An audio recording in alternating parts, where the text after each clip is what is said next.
আসসালামু আলাইকুম ওয়া রাহমাতুল্লাহ। আজকে যে বিষয়টা নিয়ে আলোচনা করব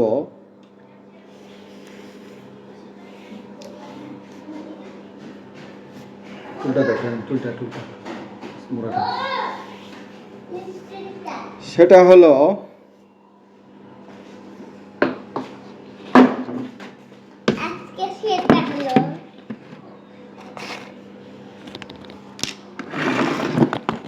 যে আমরা আসলে নামাজে কি পড়ি।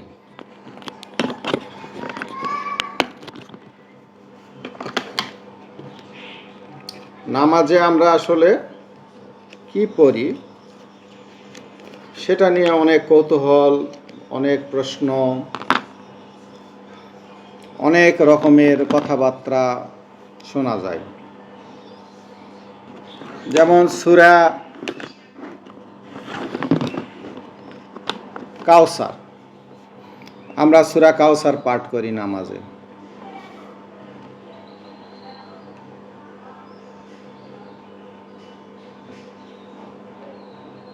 أعوذ بالله من الشيطان إنا أعطيناك الكوثر فصل لربك وانحر إن شانئك هو الأبتر إنا أعطيناك الكوثر فصل لربك وانحر إن شانئك هو الأبتر। আচ্ছা, এটা তো সূরার তেলাওয়াত হলো। এর অর্থ হচ্ছে ইন্না, নিশ্চয় আমি আপনাকে কাউসার দান করেছি। একথা কে বলছে? আল্লাহ পাক বলছে। কি বলছে? আমি আপনাকে কাউসার দান করেছি। কাউসার কি? এটা একটা ঝর্ণা।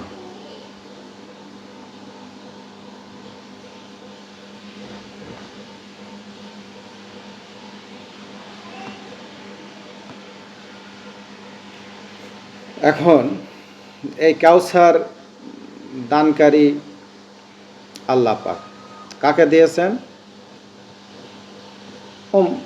তার বান্দাকে দিয়েছেন, রাসূলকে দিয়েছেন। রাসূলের মাধ্যমে, রাসূলের পক্ষ থেকে বান্দা পেয়েছেন, পাবে। ইন্না, নিশ্চয় আমি আপনাকে দান করেছি। আমি আপনাকে দান করেছি, নিশ্চয় বা অবশ্যই আমি আপনাকে দান করেছি। তারপরের আয়াত কি? ফাসাল্লি লিরাব্বিকা ওয়ানহার। কাজেই আপনি ফাসাল্লি লিরাব্বিকা ওয়ানহার, এখানে আনহার শব্দের অর্থ হচ্ছে কুরবানি করা। কাজেই আপনি আপনার রবের উদ্দেশ্যে কি করুন? সালাত আদায় করুন এবং কুরবানি করুন। নিশ্চয় আমি আপনাকে কাউসার দান করেছি। কাজেই যেহেতু কাউসার দান করেছি, এই কারণে আপনি কি করুন? সালাত আদায় করুন এবং কুরবানি করুন।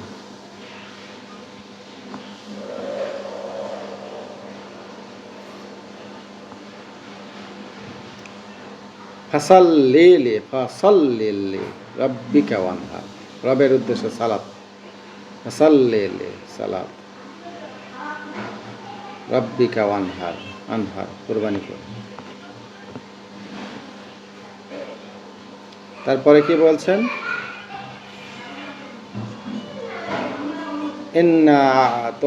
ইন্না শানিআকা হুয়াল আবতার।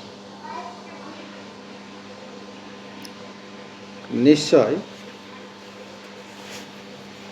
আপনার প্রতি শত্রুতাকারী বা হিংসাকারী বা আপনার ক্ষতি সাধন করতে চায় এমন ব্যক্তিরা নির্বংশ হবে, অর্থাৎ তাদের বংশ পরিচয় থাকবে না,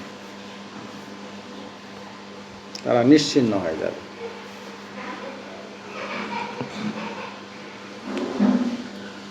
নিশ্চয় আপনার প্রতি বিদ্বেষ পোষণকারীগণ বা হিংসাকারীগণ নিশ্চিহ্ন হয়ে যাবেন বা নির্বংশ হয়ে যাবেন। আবতার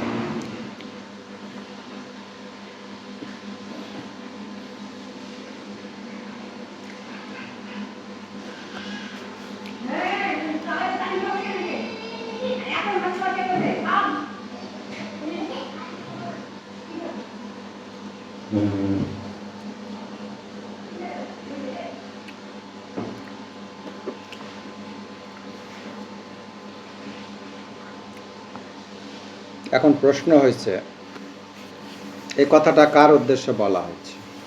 কে বলছে? আমি আপনাকে কাউসার দান করেছি, এই কারণে আপনি সালাত আদায় করুন, কোরবানি করুন,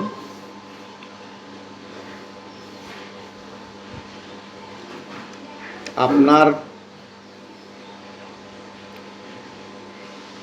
প্রতি যারা হিংসা পোষণ করবে বা ক্ষতি সাধনের চেষ্টা করবে তারা নির্বংশ হবে, তাদের ভবিষ্যতে তাদের কোনো অস্তিত্ব থাকবে না। এই কথাটা কে বলছে? আল্লাহ পাক বলছে। কাকে বলছে? রাসূলকে উদ্দেশ্য করে বলছে। রাসূল আবার সেটা রাসূলের মাধ্যমে আল্লাহর বান্দাকেও বলা হচ্ছে, বিশ্বাসী বান্দাকেও বলা হচ্ছে, যারা আল্লাহর প্রতি বিশ্বাস স্থাপন করে, আল্লাহ পাকের বন্দেগীর জীবন যাপন করে, তাদেরকে এই উদ্দেশ্য, তাদেরকেও বলা হচ্ছে। অর্থাৎ রাসূল ভায়া মিডিয়া হয়ে উম্মতের মধ্যেও সেটা প্রবাহিত হবে, অর্থাৎ এই সম্পদের পরম্পরা। এখন এই বিষয়টা নিয়ে লন্ডনের একটা গ্রুপে আলোচনা হচ্ছিল। আল্লাহ পাক তারা বলছিল যে সৃষ্টিকর্তা যদি বান্দাকে উদ্দেশ্য করে বলে আমি আপনাকে দান করেছি, তাহলে বান্দাও কি এই কথাই বলতে পারে আমি আপনাকে দান করেছি? কাকে বলছি আমরা? এই প্রশ্নটা তারা বলছিল যে আমরা নামাজে দাঁড়িয়ে যারা, তারা বলছিল যে অনেকেই বলে নামাজের মাধ্যমে আল্লাহর সঙ্গে কথোপকথন মানে কথা বলা হয়। তা আল্লাহর সাথে যদি নামাজের দাঁড়িয়ে কথা বলা হয়, এই কথাটা আমি কি আল্লাহকে বলতে পারি যে আমি আপনাকে কাউসার দিয়েছি? তো এই কথাটা আমি শোনার পরে আমার কাছেও একটু যৌক্তিক মনে হলো যে নামাজ কি আসলে আল্লাহর সাথে কথা বলা নাকি কোরআন তেলাওয়াত করা? নামাজে আমরা যে সূরা কেরাত পাঠ করি বা কোরআনের যতটুকু অংশ আমরা তেলাওয়াত করি, সেই তেলাওয়াতের উদ্দেশ্যটা কি? আল্লাহর সাথে কথা বলা নাকি আল্লাহ যা বলেছে সেগুলো মুখস্থ পাঠ করা? তাহলে এখানে অধ্যায়নটাই তো প্রাধান্য পাচ্ছে যে আমি কোরআন পড়েছি বা আমি কোরআন জানি, কিছু অংশ হলেও আমার মুখস্থ আছে বা দু চারটা আয়াত হলেও আমার মুখস্থ আছে, সেটা আমি আল্লাহর সামনে দাঁড়ায় দাঁড়ায় বলতেছি। এই সূরার মধ্যে আমাদের পক্ষ থেকে আল্লাহর কাছে কোনো আবেদন পেশ করা হয় না, কোনো রকমের আবেদন নাই এখানে।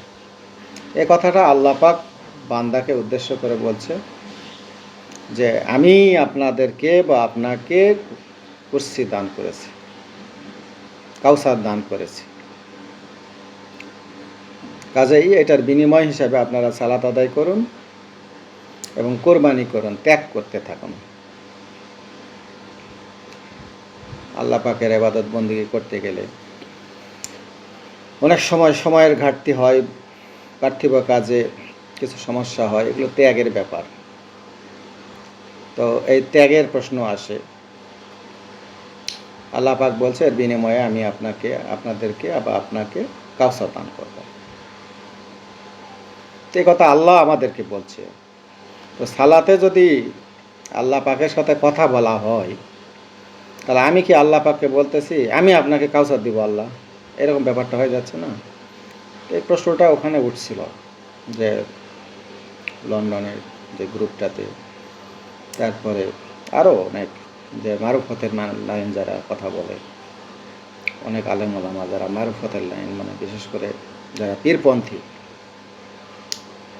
তাদের দরবারেও আমি দেখছি এই বিষয়টা নিয়ে আলোচনা হয় যে আল্লাহ পাক বলতেছে যে আমি আপনাকে কাউসার দিয়েছি, বিনিময়ে আপনি সালাত আদায় করুন এবং ত্যাগ করতে থাকুন। তাহলে আল্লাহ পাক যদি এই কথা আমাদেরকে বলে, আমি সালাতে দাঁড়ায় আল্লাহ পাককে কি রিপিট ওই কথাটাই বলেছি, আমি আপনাকে কাউসার দান করেছি, বিনিময়ে আপনি আমার উদ্দেশ্যে সালাত আদায় করুন বা কোরবানি করুন, ব্যাপারটা এরকম হয়ে যাচ্ছে না? তো সালাতে দাঁড়িয়ে কি আমরা যে কোরআন তেলাওয়াত করি, এটার উদ্দেশ্যটা কি? উদ্দেশ্য তো মূলত আল্লাহ পাক যা বলেছেন সেগুলোকে মুখস্থ করেছি, তার প্রমাণ আল্লাহর সামনে দাঁড়িয়ে পেশ করছি যে আমি কোরআনের কিছু অংশ জানি, আপনি যা বলেছেন আমি তা মুখস্থ করেছি, এই তার প্রমাণ যে আমি দাঁড়িয়ে বলছি আপনার সামনে। ব্যাপারটা এরকম হয়ে যাচ্ছে না? তো এখানে কোনো আবেদন থাকার কথা নয়। তো কোরআনের এই আয়াতগুলিতে কোনো রকমের আবেদন নাই। এখানে কি আছে? আল্লাহ পাক যা বলেছেন তা আমি মুখস্থ করেছি, তার প্রমাণ পেশ করা হলো এখানে। তাছাড়া কোনো আবেদন তো নাই, কারণ আল্লাহ পাক বলছে আমি আপনাকে কাউসার দিয়েছি, আমি আবার উল্টা বলতেছি আমি আপনাকে কাউসার দিয়েছি। ব্যাপারটা এরকম হয়ে গেল না? সালাতে যদি কথোপকথন হয়, আল্লাহর সাথে কথাবার্তা হয়, তাহলে আমি কি বলছি আল্লাহকে আমি আপনাকে কাউসার দিয়েছি, এ কথা আমি বলতে পারি? পারি না তো। আল্লাহকে কেন, মানুষকেও তো বলতে পারি না কাউসার কি আমি দিব, কাউকে তো বলতে পারি না এই কথা। আমি এই কথা তো স্রেফ আল্লাহই বলবে মানুষকে। তাহলে আমি নামাজে দাঁড়ায় যদি বলি এই কথাটাই, না তয় না কাল কাউসার, আমি আপনাকে কাউসার দিয়েছি, তাহলে আমি কাউসারটা কাকে দিলাম? আমি তো দিইনি, দিছে তো আল্লাহ। তাহলে আমি কেন বলছি এই কথাটা? তাহলে এটা কথা আমার হলো না তো, এটা কার কথা হলো? আল্লাহর কথা। তার মানে কোরআনে আল্লাহ যা বলেছেন বা আল্লাহর যে বক্তব্য আছে সেটারই আমি রিসাইট করলাম, আবৃত্তি করলাম, পড়লাম। এটা মানে দাঁড়ালো না? তা আমি সেদিন মডেল মসজিদের সানি ইমাম, যিনি বসে কোরআন তেলাওয়াত করতেছিলেন, কথা বলতেছিলেন, তা আমি একমাকে বললাম যে হুজুর, যে ইন্না আতয়না কাল কাউসার এই সূরার অর্থ তো এটা। উনি আবার অর্থ পড়ে শোনালেন। আমি বলছি আমি অর্থ জানি, তারপরে উনি পড়তেছিলেন বারবার। তাই বললাম যে এই ধরনের একটা আলোচনা ইংল্যান্ডের একটা গ্রুপে হচ্ছিল, আমি অনলাইনে তাদের সাথে সম্পৃক্ত ছিলাম বা তাদের বক্তব্য শুনছিলাম, লাইভগুলোতে আমি শুনি। আমি বক্তব্যতে রাখি না, ওদের বক্তব্য আমি শুনি, মাঝে মাঝে শুনি, বিভিন্ন ধরনের বক্তব্য শুনি।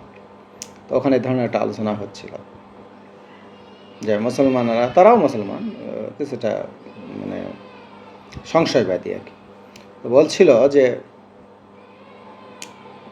মুসলমানেরা বা ধার্মিকরা বলে যে নামাজে দাঁড়িয়ে আল্লাহর সাথে কথা বলা হয়, আমি কথা বলি আল্লাহ তার উত্তর দেয়। তো এ কথা কি বান্দা আল্লাহকে বলতে পারে? পারে না তো। তাহলে এই সূরা নামাজে পড়া যাবে? ওদের প্রশ্ন। তা নামাজে আসলে আমরা কি বলি? আমরা কি কোনো কথা বলি আল্লাহর সঙ্গে, নাকি আল্লাহর কথাটাই আমরা পড়ে শোনাই? এই প্রশ্নের যদি ভালো কোনো উত্তর আপনাদের জানা থাকে তাহলে কমেন্ট বক্সে দয়া করে লিখবেন। আমি এটা নিয়ে চেষ্টা করছি যে জানার। তো দয়া করে আপনাদের কারো ভালো উত্তর জানা থাকলে বলবেন যে নামাজে আসলে কোরআন তেলাওয়াত করা উদ্দেশ্য, বা আল্লাহর বাণী আল্লাহকে শোনানো উদ্দেশ্য, নাকি কোনো কথাবার্তার ব্যাপার থাকে। যদি আমি প্রার্থনা সূচক আয়াত পাঠ করে প্রার্থনার মাধ্যমে কোনো কথা আল্লাহকে বলি প্রার্থনার জন্য সুরে, তাহলে আল্লাহ সেটা শুনবেন, প্রার্থনা মঞ্জুর করবেন, বিনিময়ে কিছু দিবেন। কিন্তু এই সূরার মধ্যে কোনো রকমের আবেদন নাই, কোনো প্রার্থনা নেই। তাহলে এটা কি হলো? এটা কি? কোরআন তেলাওয়াত করে আল্লাহকে শোনানো হলো, আল্লাহর বাণী আল্লাহকে, নাকি কথোপকথন হলো? এই বিষয়ে যদি কারো পরিষ্কার ধারণা থাকে বলবেন, বা কোরআনের তেলাওয়াতটার উদ্দেশ্যটা কি এটাও বলবেন। আসসালামু আলাইকুম।